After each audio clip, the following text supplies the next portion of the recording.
Okay, this video is for adding a database.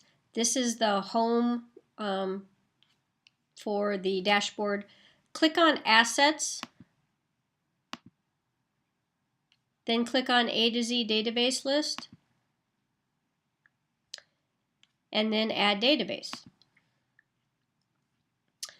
I have not gotten this thing to work. Select from our list of popular databases, so ignore that. The vendor, we put in most of the vendors, so if it's applicable, go ahead and add that.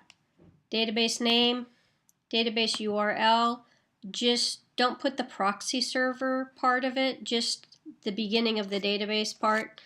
So don't put the easy proxy, just start at the beginning, HTTP or HTTPS. Database types, we've got some in here. I'll only use these if the database really is strictly book reviews. It's strictly an encyclopedia. And then if it is one we're paying for, it needs to go through the proxy server, click Enabled. Go ahead and just leave that as system default. Here's where you put in the description, and then if you have more information than what fits in here, you can add more here. Go ahead and just leave it display beneath item title. It'll actually say more info that you click on in order to see this.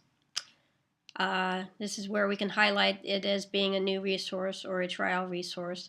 Friendly URL, go ahead and try to give it a name, something fairly memorable, but also specific enough so that it does not conflict with a subject guide friendly URL. This will be something much easier for us to give to faculty so that they can add a link to their Canvas site.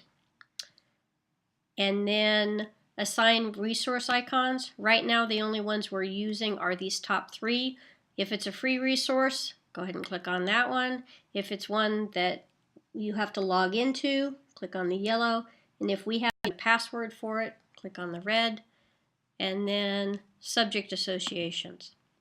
So if you want to highlight this one as being a best bet, you can pick the subject for it. If you want to just say that it's associated with these particular subjects, there you go. And then lastly, of course, click Save.